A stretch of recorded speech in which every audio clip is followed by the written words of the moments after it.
할렐루야. 하나님 은혜가 함께하기를 축복합니다. 여러분 혹시 등산 좋아하십니까? 우리가 등산이라는 말을 하면 대부분 어떤 생각이 있냐면 힘들다. 등산하면은 주로 이 표현들을 많이 해요. 힘들다. 그런 얘기를 많이 하는데 사실은 등산의 가장 아름다움은 정상에 올랐을 때 그 기쁨이죠. 정상에 올랐을 때 참 아름답고 멋지구나, 또 해냈구나라는 생각이 들어서 참 좋은데, 근데 정상에 올라가기 전까지의 그 고개가 힘들다 보니까 등산하면은 정상은 참 등산했을 때 정상은 너무나 멋있어, 이런 표현보다 아우 힘들지 않아? 이 표현들을 주로 많이 하죠. 예. 제가 왜 갑자기 이런 얘기를 듣냐면 이제 우리가 15장서부터 16장 이렇게 오는 시간이 우리가 등산으로 따지면은 이 정상에 올라가기 전에 이 깔딱고개가 시작된 거예요. 깔딱고개가 시작됐다는 얘기는 뭡니까? 요 말씀이 재밌다는 뜻입니다. 사실 등산도 정상에 갔을 때의 그 아름다움도 있지만 그 올라가기 직전에 막 다리도 아프고 숨도 차고 막 했을 때 기분이 늘 남죠. 나중에 가서도 그 정상 올라가기 전에 얼마나 힘들었는지 몰라. 근데 지금 우리가 있는 말씀이 바로 그 부분에 해당합니다. 그러니까 마태복음에 이제 드디어 하이라이트가 시작됐다라는 것을 볼 수가 있습니다. 특히 16장서부터의 말씀이 바로 그렇습니다. 자, 오늘 말씀을 보기 전에 먼저 우리 지난 시간에 지금 15장 중간까지 하고 뒷부분을 스킵하고 지나왔잖아요. 그래서 지난 시간의 말씀을 정리해야만 오늘 말씀을 이해할 수 있습니다. 15장에 가니까 예수님께서 바리새인들과 사두개인들 이들과의 정결의식에 의해서 이것을 가지고 심한 논쟁이 있었습니다. 사실 이 논쟁이 왜 깔딱고개의 시작이라고 말하냐면 예수님의 고난의 시작을 알리는 그런 이야기였어요. 바리새인과 사두개인들은 당시 최고의 지도자들이었는데 이들이 봤을 때 이 예수님과 함께했던 무리들은 결코 자기들에게 유리하지 않은 이 모임들이었고 그런 조직들이었기 때문에 이들을 초장에 없애야 되겠다는 생각을 그들이 가지고 있었을 겁니다. 그래서 예수님은 어쩔 수 없이 어디로 피난하게 되냐면 두로와 시돈, 수로 페니키아라는 곳에 가게 되었죠. 도피하듯 떠났어요. 떠나서 그곳에 갔는데 마침 귀신 들린 딸을 가진 어머니가 이 아이를 살리기 위해서 예수님께 찾아와 간청한다는 그 스토리를 우리가 지난 시간에 보았습니다. 이 여인은 예수님 앞에 자기 자신을 처절하게 내려놨죠. 처절하게 내려놓으면서 살려달라 예언했고 그의 믿음을 예수님이 크다라고 말씀하셨습니다. 근데 우리가 이 스토리, 이 여인의 있던 믿음이 아니라 그 내용을 보니까 놀랍게도 예수님이 우리에게 남겨놓은 말씀이 굉장히 중요했어요. 그게 뭐냐면 이스라엘의 집에 잃어버린 양에 대한 이야기였어요. 그건 오래전 야곱을 통해서 보여줬던 그 구속사가 이제 예수님을 통해서 완성시키라는 그 메시지가 그 속에 담겨 있는 것을 우리는 보았고 그 엄청난 사건 속에서도 마태는 그 현장을 포착해서 말씀을 기록하게 된 것을 우리가 보았습니다. 그것이 무엇이었냐면 하나님께서 자기 백성을 구원하시겠다는 그 구원의 결단, 그 약속이 지금 예수님을 통해서 계속 이어지고 있음을 암시하고 있는 것을 우리가 볼 수가 있습니다. 그러면서 그 다음 이야기로 지나가는데 15장을 한번 가볼게요, 여러분. 15장을 한번 딱 보시고 펴보시고 29절에서 31절까지 한번 볼게요. 29절에서 31절. 29절에 31절까지 다 같이 읽읍시다. 시작. 예수께서 거기서 떠나서 갈릴리 호숫가에 이르러 산에 올라가 거기 앉으시니 큰 무리가 다리 저는 사람과 장애인과 맹인과 말 못하는 사람과 기타 여럿 데리고 와서 예수의 발 앞에 앉힘에 고쳐주시니 말 못하는 사람이 말하고 장애인이 온전하게 되고 다리 저는 사람이 걸으며 맹인이 보는 것을 무리가 보고 놀랍게 여겨 이스라엘 하나님께 영광을 돌리니라. 아멘. 이게 굉장히 놀라운 말씀입니다. 산에 올라갔다는 이야기는 모세가 시내산에 올라간 것 같은 마태가 하나님께서 이 이스라엘 백성들이 함께했던 그 역사의 순간처럼 마태는 계속 예수님이 그 현장을 느끼도록 평지였지만 우리가 봤을 땐 그냥 우리 교회가 좀 언덕에 있잖아요. 요 정도에 올라와 있는데 산이라고 표현한 거예요. 그러면서도 뭐예요? 하나님께서 역사하신 그 현장들을 생각나게 합니다. 근데 그 장소에 오니까 예수님께서 큰 무리들이 이 페니키아에 있다가 다시 갈릴리 북쪽 지방에 오시게 됐죠. 가버나움 지역 쪽입니다. 그 지역 쪽에 왔는데 수많은 사람들이 몰려왔어요. 근데 이 사람들은 어떤 사람들입니까? 이 사람들은 어떤 사람이에요? 이것을 소위 누구라고 말하냐면 민중이라고 부릅니다. 이 땅에서 그 바닥에 있는 사람들을 말하는 거예요. 뭐 3.1절이 지나갔는데 3.1절 기미 독립선언들에 보면 우리 사람들을 뭐라고 부르냐면 민중이라 부릅니다. 일반 모든 사람들을 민중, 국가와 사회를 구성하는 그 사람들을 민중이라 부릅니다. 근데 우리 사회가 민중을 사회운동에 쓰다 보니까 이 표현을 잘못 알고 있는데 우리 모두가 다 그냥 백성들입니다. 이런 백성들을 민중이라 불러요. 근데 3.1절 기미 독립선언문에는 원래 그 전에는 우리 조선시대 때나 한말에는 인민이라는 말을 썼어요. 인민이라는 말은 북한에서 많이 쓰니까 우리가 잘 안 쓰는데 사실 인민이라는 말도 좋은 말인데 우리나라가 구성되는 것, 우리나라 사람들의 사고는 두 가지, 이 백성들에 대해서 두 가지 사고가 있는데 하나는 인이 있고 하나는 민이 있어요. 사람 인자, 백성 민자 두 가지를 썼는데 우리나라 사람들이 곧 그 근대에 이르기 때까지는 사람 인자로 구성된 사람이 있고 백성 민자로 구성된 사람이 있었어요. 사람 인자로 구성되는 사람들은 어떤 사람들이냐면 종교인, 법조인, 뭐 의료인, 뭐 이런 사람들이에요. 그런데 이제 백성 민자로 들어가는 사람들은 뭐 기술자, 무슨 자 뭐 이런 사람들입니다. 사람을 계급별로 차별을 해놨습니다. 그래서 우리 3.1절 독립선언에서는 사람을 차별하지 말자. 이제 우리 극복하자. 그래서 민중이라는 말을 썼죠.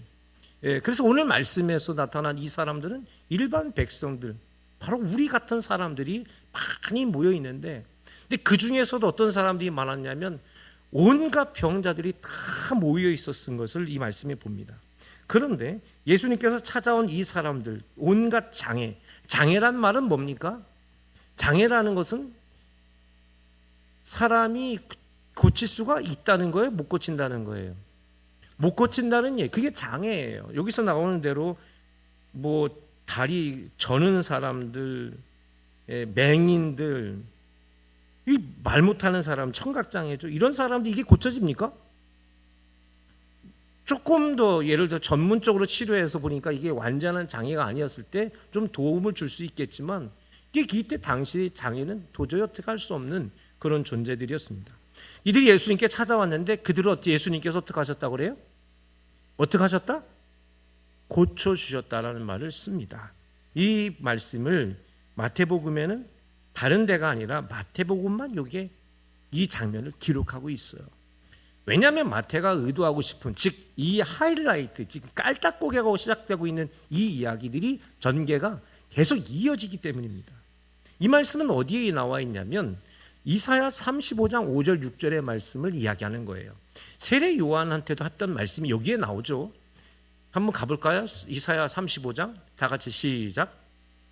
맹인의 눈이 밝을 것이며 못 듣는 사람이 귀가 열릴 것이며 그때 저는 자는 사슴같이 뛸 것이며 말 못하는 자의 혀는 노래하리니 이는 광야에서 물이 솟겠고 사망에서 시내가 흐를 것임이라. 아멘. 자, 이거는 이사야가 이런 기적을, 이런 표적을 보여준 겁니까? 이런 역사가 일어날 것을 예언한 겁니까? 예언한 거죠.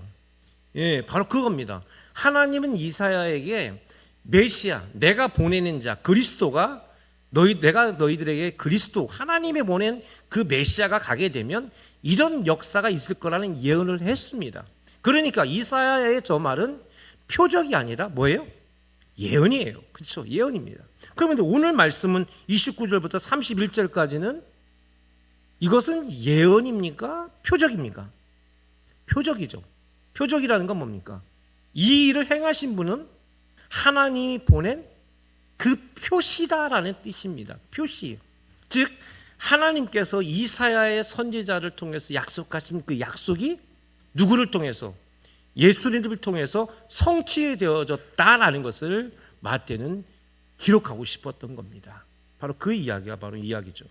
이사야의 이 고백은 예언이고 예수님은 이 예언을 성취하는 그 표적들을 보이십니다. 그 말은 무슨 말이냐? 예수님은 누구시다? 우리 조상 대대로 약속하신 그 하나님의 약속이 바로 누구에게? 예수님을 통해서 일어나게 될 거다. 성취되고 완성될 거라는 그 말씀을 이 말씀에서 나타나게 되는 것입니다. 자, 그래서 이 표적이라는 얘기를 하고 있는 이것이 표적인 것을 마태는 이렇게 그려놓은 겁니다. 그러면서요, 어디로 가면요? 32절로 한번 가볼게요. 32절. 다 같이 시작. 불러이시되 내가 무리를 불쌍히 여기노라. 그들이 나와 함께 있은지 이미 사흘임에 먹을 것이 없도다. 길에서 기진할까 하여 굶겨 보내지 못하겠노라. 이 말씀이 기록됩니다. 이 사건 이후로 수많은 사람들이 예수님과 함께 있었습니다. 일반 사람들이에요. 이 사람들이 예수님과 함께 있었는데 얼마나 지났어요? 사흘이나 지났어요. 사흘이나. 너무나 놀라운 시간이 3일 지났죠. 숫자 3은 하나님의 구성의 요소가 성부, 성자, 성령. 그래서 숫자 3의 의미를 담고 있죠. 뿐만 아니라 예수님의 죽으심의 기간을 사흘, 3일을 이렇게 말하고 있습니다. 그래서 무엇을 말합니까? 인간들에게 절실히 필요한 마지막 절정의 순간을 32절에 말하고 있는 겁니다. 사람들이 도저히 먹을 수 없어서 굶어서 어찌할 수 없는 인간의 절박한 상황, 누군가 반드시 구원자가 필요한 그 상황을 32절에 이렇게 담고 있고, 사흘이라는 말은 그러한 이야기를 이 말씀에 담고 있는 것입니다. 그래서 여기에서 놀랍게도 하나님 예수님께서는 우리가 앞에서는 오병이었죠. 떡 5개와 물고기 2마리로 5,000명을 먹이는 사건이 있었다면 여기에서는 뭐가 일어났어요? 칠병이어라고 부르죠. 떡 7개와 물고기 2마리로 4,000명이 먹습니다. 우리는 이 이야기를 들으면 오병이어는 기억하는데 이 칠병이어는 잘 기억을 못해요. 왜 그렇습니까? 이 사람들은 5,000을 더 좋아해. 4,000보다. 근데 사실은 이 5,000이나 4,000이나 그 숫자가 중요하지 않아요. 그곳에 있는 모든 사람들이 완벽한 식사를 나누었다라는 이야기를 담고 있는 것이고, 이거는 하나님께서 우리에게 보여주시는 놀라운 기적이었던 거죠. 마치 뭐와 같이? 모세에게 보여줬던 만나의 기적과 같은 사건이 이 광야에서 일어나게 되었다는 것을 우리에게 보여주고 있습니다. 그러면서 그 사건이 지나고 난 다음에 마지막 39절에 뭐라고 되어 있냐면 39절에 이렇게 되어 있습니다. 다 같이 시작. 예수께서 무리를 흘러 보내시고 배에 오르사 마가단 지경으로 가시는. 마가단은 막달라라는 곳입니다. 막달라 마리아 아시죠? 그곳에 휴식차 떠나게 되었다라는 이야기가 오늘 말씀의 배경이에요. 이사야 선지자가 했던 말씀, 못 보는 사람들, 병든 사람들이 다 치유받는 것뿐만 아니라 광야에 물이 솟겠고 사막에 시내가 흐를 거라 말했죠. 그러니까 마태가 지금 기록한 그 이야기, 즉 수로보니게에서 떠나와서 갈릴리 지방에 와서 수많은 사람들과 함께 있으면서 병자들을 고쳐주시고 또 그 속에서 그들을 먹이신 이 사건은 철저하게 이사야 35장의 말씀을 완벽하게 이루었다라는 이야기가 15장의 마지막 이야기였어요. 이런 배경을 가지고 뭘로 오는 거냐면 16장으로 넘어오게 되는 겁니다. 자, 그러면 16장 1절로 한번 가볼까요? 16장 1절 다 같이 시작. 사두개인들이 와서 예수를 시험하여 하늘로부터 오는 표적 보이기를 청하니. 이 이야기는요 2가지로 해석을 해야 됩니다. 하나는 제가 오늘 드릴 말씀이고요, 하나는 뭐냐면 저것을 신학적으로 풀어야 될 이것을 제가 할 것입니다만, 또 다른 하나의 외적 요소는 뭐냐면, 여러분 앞에서 몸이 아프고 광야에서 이 예수님께서 주셨던 이 칠병이의 기적을 체험했던 사람들은 우리 같은 일반 백성들이었어요. 바리새인과 서두개인 같은 이런 어마어마한 사람들은 그런데 가요, 안 가요? 안 가요. 그러니까 이걸 경험하지 못한 겁니다. 여러분, 그런 걸 경험 안 하니까 이제 와가지고 뭐야? 야, 너 한번 다시 해봐. 너 한번 너 뭐 했다며? 야, 우리 다시 한번 보여줘봐. 이런 비아냥이 이 속에 섞여 있는 것도 볼 수가 있습니다. 굉장히 불쾌한 장면이에요. 굉장히 불쾌한 장면입니다. 예, 마치 어떤 가수가 공연을 잘 마치고 왔는데 그 소속사 이게 후원을 제일 많이 했던 그룹의 회장님이 와가지고 아이고 나도 늦게 왔는데 노래 하나만 더 불러봐. 아, 이거 얼마나 기분 나쁜 겁니까? 권투 선수가 있는데 권투 경기 끝나주고 챔피언이 돼가지고 왔는데 야, 내가 마지막에 너 때리는 거 못 봤는데 말이야. 그 마지막 순간 한번 보여줘봐. 야, 이거 인간적으로 잘못된 거 아닙니까?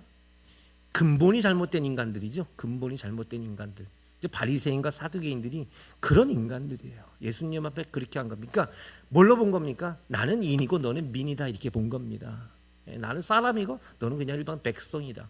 그렇게 예수님을 이 조롱하는 눈초리로 야, 다시 한번 해봐. 하늘로 떠오는 표적을 보여봐. 라는 그런 현장이지만 그러나 마태는 이 현장을 뭘로 보냐면 우리는 앞에서 이 장면이 어디서 본 것과 같은 장면을 다시 한번 보게 돼요. 어디서 보느냐면 마태복음 4장을 한번 가보면 이 장면을 그대로 볼 수가 있습니다.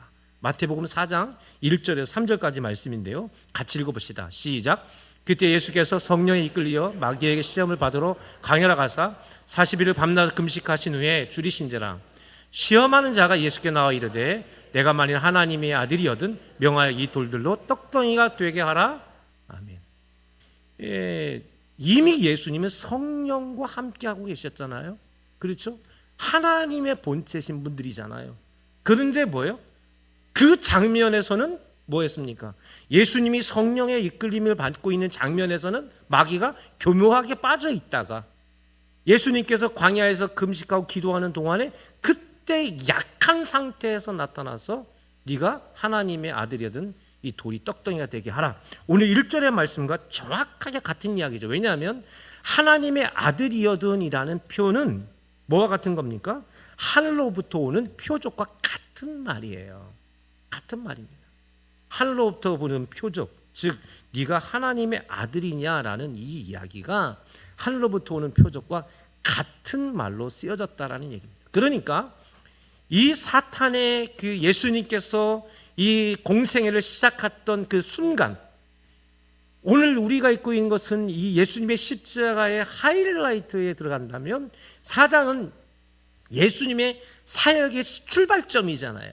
그 출발점에서 마귀의 시험과 이 십자가로 가는 이 하이라이트의 첫 번째는 사두개인과 바리새인들의 시험으로 시작하는 것을 우리가 볼 수 있습니다. 그러니까 마태는 사탄과 바리새인과 사두개인들을 뭘로 본 겁니까? 동급으로 보고 있다는 것을 우리가 이 장면에서 볼 수가 있습니다. 근데 여기서 바리새인과 사두개인에 대한 이야기를 좀 한번 해보려고 하는데 PPT를 한번 볼게요. 사실 이 부분을 좀 하려고 하면 시간이 너무 오래 걸려서 그 제가 PPT를 보냈는데 잠깐만 그냥 설명만 하겠습니다. 바리새인과 사두개인.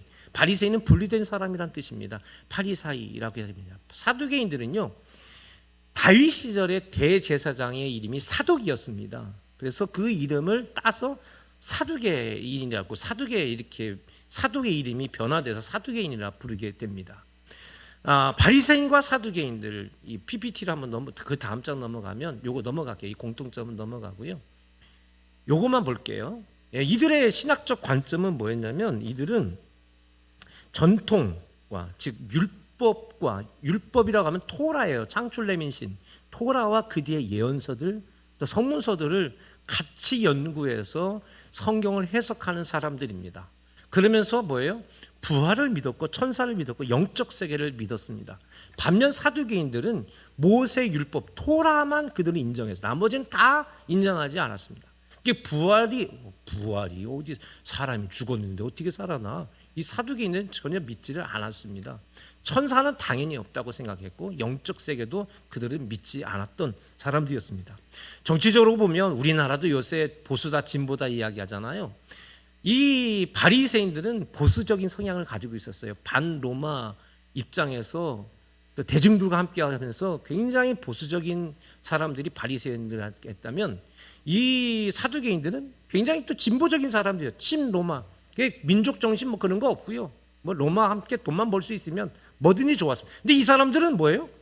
귀족들이었습니다. 그래서 제사장 계열이 바로 이 사두개인들이었습니다. 제사장 계급 상류층의 사람들이었는가 하면 이 바리새인들은 평민 계층이면서도 그들과 밀접하게, 그래서 이 바리새인들은 회당에서 주로 활동했다 한다면 사두개인들은 어디서 활동했냐면 성전에서 활동했어요.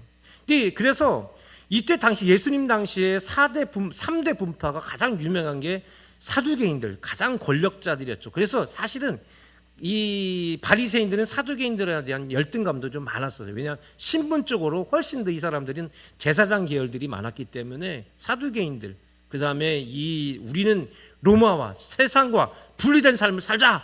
그래서 이 살아갔던 사람은 바리새인들, 완전히 속세를 떠난 사람들, 세례요한 같은 사람들, 이런 사람 에세네파, 이렇게 3대 아주 강력한 분파들이 가장 많이 이렇게 분포하고 있었습니다. 제가 드리고 싶은 말은 뭐냐면 바리새인과 사두개인들은 함께 할 수 있는 사람들이니까 함께 할 수 없는 사람들입니까?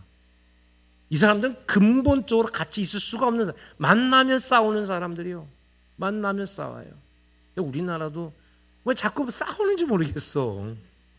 안 그랬으면 좋겠는데, 그렇죠 여러분? 안 그랬으면 좋겠는데 너무 싸워요. 잘 얘기해서 서로의 공통점이 뭔지, 바라는 점이 뭔지 서로 이야기하면 참 좋겠는데, 내 말 안 들어주고 내 생각 다르면 다 적이라고 생각하는 건 우리 국민들이 빨리 발전해야 돼요.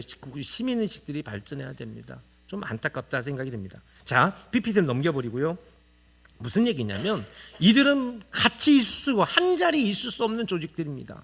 그런 사람들인데 지금 이들이 15장서부터 똘똘 뭉쳐 있어요. 무엇으로? 예수님을 시험하는 일에 똘똘 뭉쳐 있습니다. 마지막 예수님의 죽으심까지 이들은 끝까지 함께 가게 됩니다. 그렇죠. 여러분, 우리 믿음의 사람들이 살면서 참 조심해야 될 것이 뭐냐면 이 사람들이 나하고 친한 사람이고 또 이 사람과 나의 관계가 깨지면 내가 굉장히 불리하고 그런 상황이라 할지라도 죄 짓는 일에는 함께하면 될까 안 될까요? 죄 짓는 일을 함께하면 안 됩니다. 할렐루야. 내가 혹여 왕따를 당하고 내가 혹여 외롭고 힘들어지고 하더라도 죄 짓는 일에는 함께하면 됩니까 안 됩니까? 절대로 안 된다는 사실을 기억해야 됩니다. 그런데 이들은 자신들의 이득을 위해서 그렇게 자기들끼리 신학적으로 싸우고 그러지만 뭐요? 함께 똘똘 뭉치는 그런 웃지 못할 일들이 일어나게 되었습니다. 그들이 지금 예수님께 뭘 보여달라고 그래요? 하늘로부터 오는 표적을 보여달라라고 이렇게 말합니다. 무슨 말입니까? 네가 하나님의 아들인 것, 그 표적, 네가 진짜 신인가? 사람들이 말하는 그 메시아인 그 표적을 보여라, 기적을 보이라 라는 이야기를 오늘 1절에 하게 되었습니다. 자, 그러면 이스라엘 백성들은 하늘로부터 오는 표적이 뭐라고 생각했을까? 하늘로부터 오는 표적은 뭘까? 그들이 가지고 있던 중요한 관념 몇 가지가 있는데 대표적으로 3가지만 성경에서 찾아보려고 그래요. 첫 번째를 볼게요. 출애굽기 16장 4절. 출애굽기 16장 4절입니다. 다 같이 시작. 그때 여호와께서 모세에게 이르시되 보라 내가 너희를 위하여 하늘의 양식을 비같이 내리니 백성이 나가서 일용할 것을 날마다 거둘 것이라. 이같이 하여 그들이 내 율법을 준행하나 아니하나 내가 시험하리라. 사람들이 예수님 하나님께서 지금 이 사람들이 좀 그 애굽에서 탈출해서 애굽에서 가져왔던 모든 식량이 다 떨어졌죠. 그래서 그들이 지금 배가 고파가지고 어려운 가운데 있는데 하나님을 원망합니다. 우리가 지금 다 여기 와서 굶어 죽게 생겼구나. 불평해요.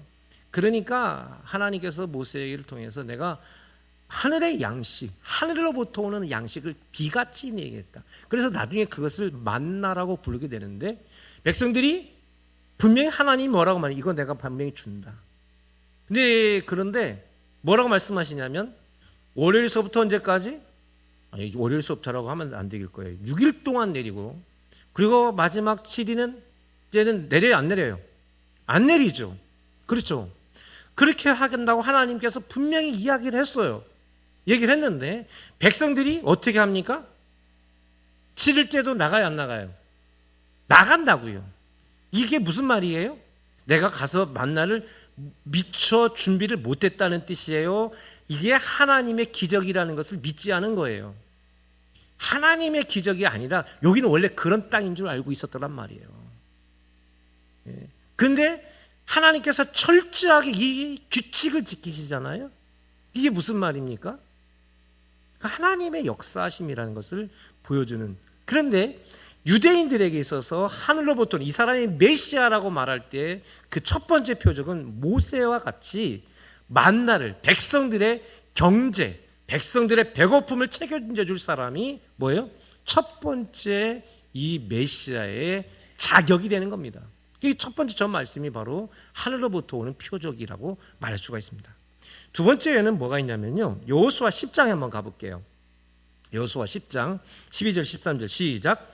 여호와께서 아모리 사람 이스라엘 자손에게 넘겨주시던 날에 여호수아가 여호와께 아뢰되 이스라엘의 목전에서 이르되 태양아 너는 기브온 위에 머무르라. 달아 너도 아얄란 골짜기에서 그리할지어다 하며 태양이 머물고 13절 태양이 머물고 달이 멈추기를 백성이 그 대적의 원수를 갚기까지 하였느니라.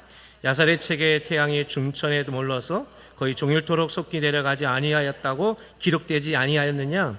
이스라엘이 지금 이스라엘 백성, 이 여호수아가 이스라엘 백성들을 데리고 가나안 땅에 들어가는데 아모리 족속들과 싸우게 됩니다. 그런 상황이었는데 이들을 이겨야 되기 때문에 하나님께서 그들을 이기게 하셨는데 여호수아 기도합니다. 하나님, 태양을 멈추게 해달라. 잠깐 멈춰서 저들을 싹쓸이하게 해달라 말이죠. 그 역사의 장면이 여호수아 10장 12절 13절입니다. 이스라엘을 승리로 이끈 초자연적인 현상, 하늘이 지도자에게 힘을 주어서 그런 초자연적인 현상이 일어나게 하는 것이 뭐예요? 하늘로부터 오는 표적이에요. 메시아는 이래야 된다. 그러니까 모세 같은 메시아, 여호수아 같은 메시아, 이런 메시아 사상을 가지고 있죠. 또 대표적인 마지막 세 번째 이야기를 한번 해볼게요. 사무엘상 7장 10절이에요. 다 같이 시작. 사무엘이 번제를 드릴 때에 블레셋 사람이 이스라엘과 싸우려고 가까이 오매 그날에 여호와께서 블레셋 사람에게 큰 은혜를 베라여 그들을 어지럽게 하시니 그들이 이스라엘 앞에 패한지라. 하나님의 경건한 역사를 예배 드림으로 뭐요? 하나님의 또 다른 초자연적 힘을 말미암아 적군을 물러채어내는 이런 놀라운 기적들. 사무엘은 이스라엘 국가를 만들어놓은 실제적인 첫 번째 통치자잖아요. 사울 다윗이 있지만 실제로 이 왕국의 시작은 사무엘이 왕국의 시작이요, 첫 번째 통치자였는데 그 첫 번째 통치자에게 역사는 초자연적인 하나님의 어떤 도움이 아니라 사회적 도움이 아니라 종교적 도움이 이 속에 담겨 있는 것입니다. 자, 그러면 여러분 우리가 마태복음 4장을 한번 비교해 보면 마태복음 4장에서 마귀는 예수님을 세 가지 시험을 하죠. 첫 번째 시험이 뭐예요? 마태복음 다시 돌아가야 되나요? 돌이 떡이 되게 하는 것. 다시 말씀드리지만 돌로 밥 해먹으라는 뜻이에요. 이거는 정확하게 우리가 우리나라 말로 이제 옛날에 떡이라는 표현을 썼던 건 빵을 먹으니까 떡이라고 우리 어른들이 이렇게 썼지만 사실은 야, 너 저걸로 야, 돌이 밥댁에서 먹어봐. 요새 그 햇반 같은 거 좋잖아요. 이렇게 해서 먹어봐. 그거예요. 이게 만나, 이스라엘 백성들이 그들이 꿈꿨던 메시아는 만나를 줄 수 있는 모세와 같은 메시아잖아요. 그렇죠. 마귀가 네가 하나님의 아들이라면 백성들 앞에 너 그거 보여줘야 돼. 너 그들의 배고픔, 경제 문제 해결해 줘야 되거든. 너 그거 한번 해보라는 그 시험과 이스라엘 백성이 가지고 있던 관념이 그대로 관념을 마귀가 이용하고 있잖아요. 그 얘기입니다. 두 번째는 성전 꼭대기에 올라가서 뛰어내리라 가죠. 천하만국을 보여주면서, 그렇죠, 여호수아처럼 장군이 돼서 그 초자연적인 힘으로 저들을 다 물리쳐내는, 심지어 태양이 머물 것 같은 그런 놀라운 능력자. 너가 그런 사람 돼야 되는 거 아니야? 그래야지 하늘로부터 오는 표적, 그래야 백성도 따라오는 거 아니야? 근데 지금 예수님은 인간의 몸을 입고 왔단 말이에요. 근데 그거 말고 너 그런 모습, 하나님 그 모습이야지, 그 얘기입니다. 마지막 세 번째는 천하만국의 영광을 보면서 뭐라고 합니까? 나한테 경배하면, 그렇죠, 종교적인 이야기죠. 그러면 내가 이 모든 권세 너한테 주겠다 합니다. 그렇죠? 이 이야기와 사무엘서의 이야기가 정확하게 다 매치되는 것을 볼 수 있습니다. 이것이 이스라엘 백성들이 가지고 있는 메시아 사상이에요. 메시아가 오면 그런 일들을 만들어낼 수 있고 그런 자여야 한다라고 이스라엘 백성들은 생각하고 있었습니다. 한마디로 말하면 초자연적인 그 연상, 그 바리새인과 사두개인이 자기들 앞에서 뭐 해보라는 거예요? 그거 해보라는 거예요. 만나 갑자기 떨어지게 해보고 뭐 갑자기 하늘에 태양이 갑자기 머물러 있고 말이죠. 예? 그런 거 보여보라는 것입니다. 예수님께서 마태복음 4장에서 마귀의 시험을 어떻게 이기시냐면 사탄에게 뭐라고 말하냐면 하나님을 시험하지 말라라고 되어 있죠. 하나님을 시험하지 말라. 하나님은 마귀한테 분명히 이야기하고 있습니다. 하나님은 시험의 대상입니까? 믿음의 대상입니까? 그렇죠. 예수님은 마귀한테 분명히 말합니다. 하나님은 시험의 대상이 아니라 믿음의 대상이다. 우리는 하나님을 믿음의 대상으로 믿습니까? 시험의 대상으로 믿습니까? 아닐걸요. 하나님을 시험의 대상으로 믿는 것 아닙니까? 아닐걸요. 하나님 이번에 우리가 뭐가 좀 돼야 되는데 내가 이것을 위해서 믿음을 많이 가지고 있었는데 이번에 우리 아들이 뭐가 돼야 되는데 그래서 내가 주일날도 잘 나오고 11조도 열심히 했는데 여러분들 기도가 무슨 기도인가 한번 보세요. 여러분 하나님을 시험하는 기도를 해요? 맡기는 기도를 해요? 양심껏 대답하세요. 괜히 말 잘못하면 마귀 소리 들을까 봐 말 못하시겠죠? 예수님은 분명히 말씀하십니다. 하나님은 시험의 대상이다. 믿음의 대상이다. 믿음의 대상. 하나님 시험하지 마. 근데 우리는 하나님을 시험해요? 맡겨요? 대답은 여러분 스스로 하세요. 대답은 여러분 스스로, 여러분 자신한테 한번 해보시기 바랍니다. 그래서요, 그런 바리새인과 사두개인들에게 예수님은 2절과 3절에 이런 말씀을 하세요. 2절 3절 시작. 예수께서 대답해 이르시되 너는 저녁에 하늘이 붉으면 날이 좋겠다 하고 아침에 하늘이 붉고 흐리면 오늘은 날이 굳겠다 하나니 너희가 날씨는 분별할 줄 알면서 시대의 표적은 분별할 수 없느냐. 이미 앞에서 예수님께서 표적을 다 보여주셨어요. 이미 성경을 통해서 다 이야기했어요. 이렇게 될 것이다. 근데 이들은 그것을 동의하지 않습니다. 그러면서 예수님 하시는 말씀이 뭐냐? 하늘에 지금 하늘이 붉고 뭐가 이러면 내일은 뭐가 오겠다, 뭘 하겠다. 이걸 알면서 지금 내가 지금 이런 역사하는 것을 보고도 너희들은 지금 하나님의 말씀을 못 믿겠다는 거냐? 즉 이들은 지금까지 바리새인이면서 사두개인이면서 백성들의 종교적으로 정치적으로도 경제적으로도 그들은 지도자 역할을 하고 있는데 그들은 지금까지 하나님을 믿고 있는 거예요. 하나님을 시험하고 있는 거예요. 하나님을 시험하고 있었다는 얘기예요. 그런데 너희들은 하나님을 믿어야 되는데 믿음의 대상이 아니에요. 하나님을 시험하고 있으니까 표적, 즉 하나님을 못 보는 거예요. 하나님을 못 보는 거예요. 그렇게 이야기하는 겁니다. 그래서 오늘 예수님께서 이미 15장에서 마태가 그려놨잖아요. 그렇죠? 이사야 선지자를 통해서 보여줬던 모든 표적들이 예수님 통해서 다 일어났는데 이들이 이게 표적으로 보이지 않았더란 말입니다. 이들이 왜 예수님을 메시아로 믿지 못했느냐? 믿지 못하는 이유는 4절에 나와요. 4절 말씀 읽어볼까요? 4절 말씀 시작. 악하고 음란한 세대가 표적을 구하나 요나의 표적밖에는 보여줄 표적이 없느니라 하시고 그들을 떠나가시니라. 아멘. 이들이 예수님이 메시아인 것을 믿지 못하는 것은 이들이 어떤 사람들이니까 악하고 음란하기 때문에다 말하고 있습니다. 악하고 음란하다. 악하고 음란하다는 말은요, 저기 복합적인 이야기예요. 우리가 그냥 볼 때 예수님께서 그냥 욕한 것처럼 보이지만 악하고 음란하다는 것은 굉장히 중요한 의미가 담고 있습니다. 악하다는 말은 포레노스라는 말이고 이들은 윤리적으로, 사상적으로, 인격적으로 병들어 있다는 겁니다. 이 사회 속에서 너희들이 사람들과 함께 살아가는 모든 것들이 병들어 있다라고 말하고 있는. 그게 악하다는 표현입니다. 음란하다는 건 성경 전체에서 우상숭배를 말하는 거죠. 즉 누구와? 하나님과의 관계 안에서도 뭐예요? 잘못된 신앙생활을 하고 있다라고 말하는 겁니다. 그러니까 너희들은 지금 인격적으로도 신앙적으로도 사회적으로도 완벽하게 잘못되어 있다라고 예수님은 강력하게 비판하십니다. 그렇기 때문에 뭐가 안 되는 거예요? 하나님이 보이지 않는 거예요. 내가 악한데 어떻게 하나님이 보입니까? 하나님 내가 악하면 내가 변하게 도와주죠. 아니요, 내가 이 악한 생각을 버려야 된다고.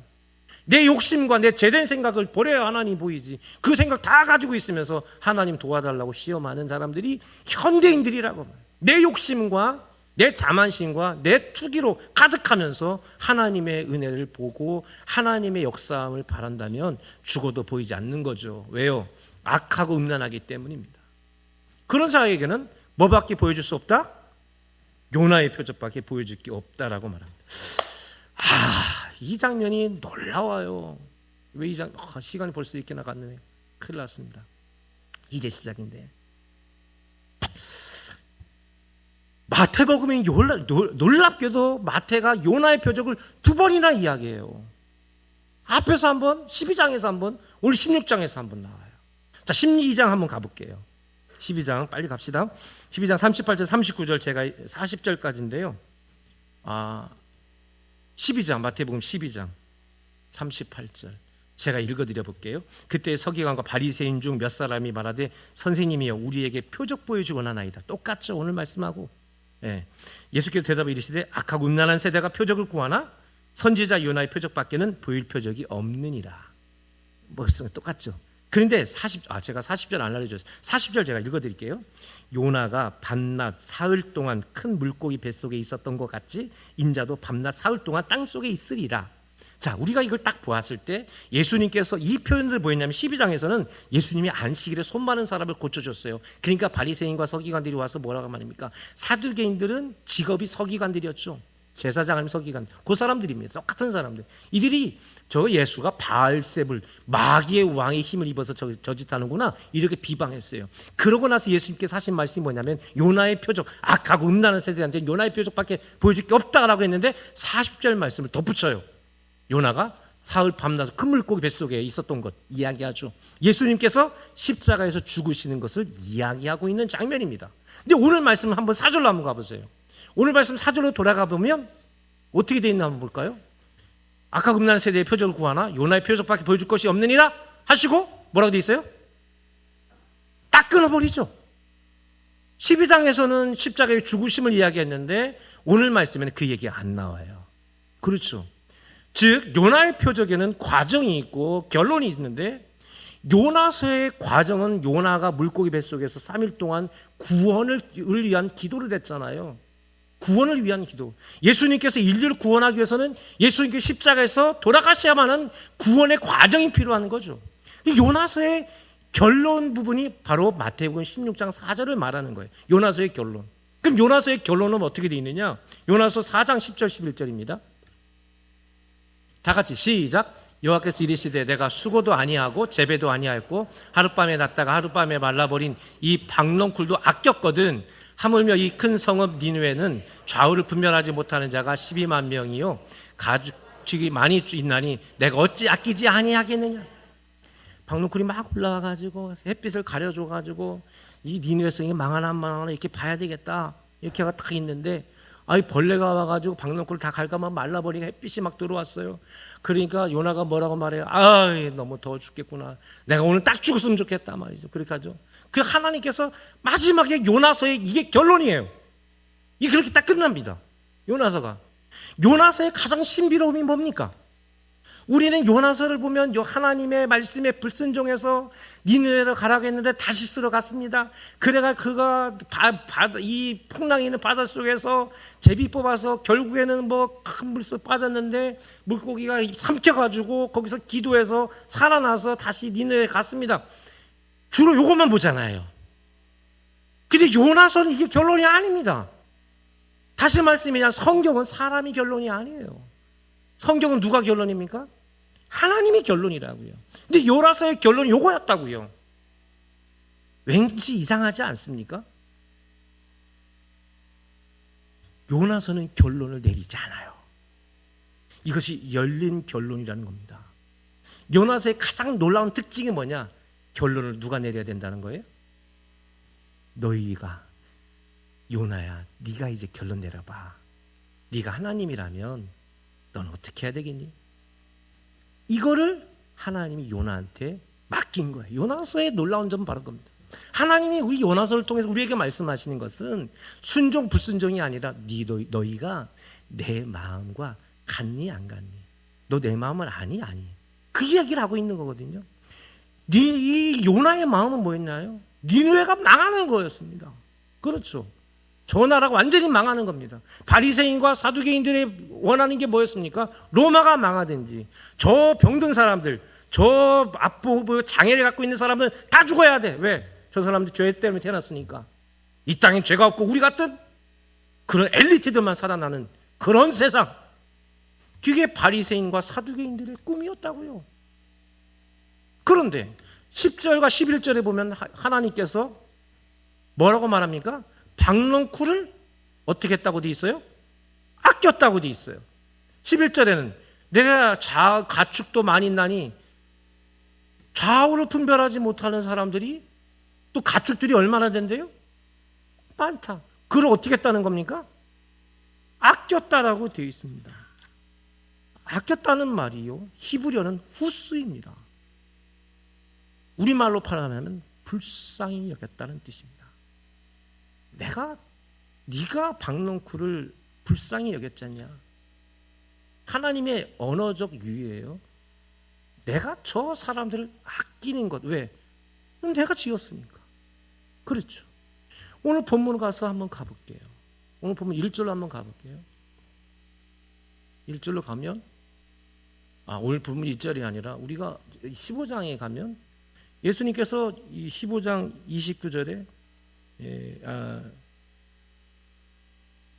15장 29절이 아니라 32절이 15장 32절에 가면 이렇게 돼 있어요.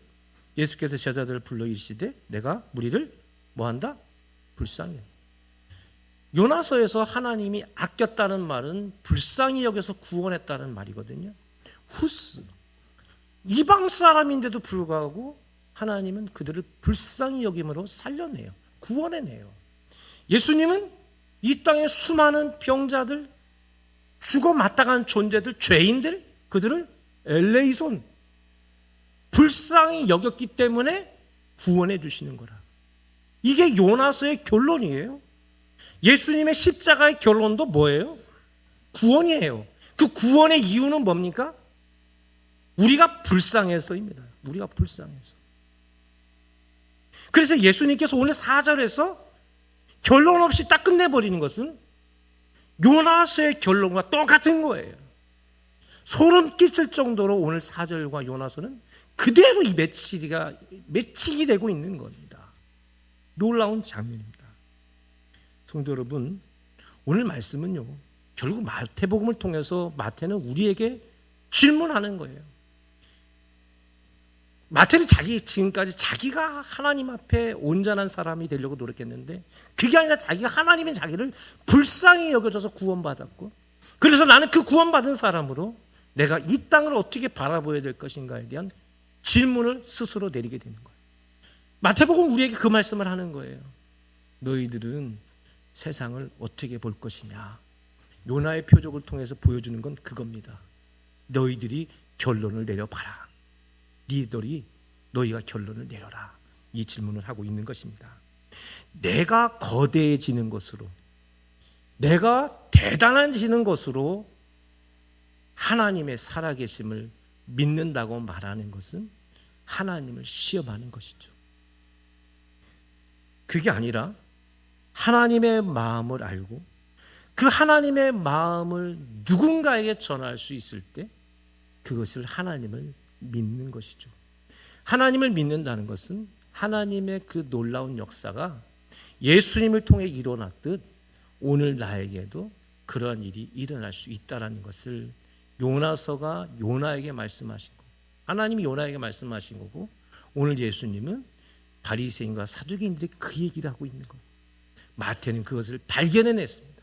오늘 이 말씀을 정리하면서 결론은 여러분에게 열린 결론, 하나님이 열어놨어요. 너희들은 하나님을 시험하는 사람으로 살 거냐? 하나님을 믿는 사람으로 살 거냐? 하나님이 너를 대단하게 한 것으로 너는 하나님이 살아계신 믿을 거냐? 아니면 나 같은 죄인을 통해서도 하나님의 놀라운 역사가 일어날 것을 믿고 너의 인생을 살아갈 것이냐? 이 질문을 하고 있습니다. 여러분 스스로 그 질문에 답을 내릴 수 있기를 주의 이름으로 바랍니다. 아버지 하나님,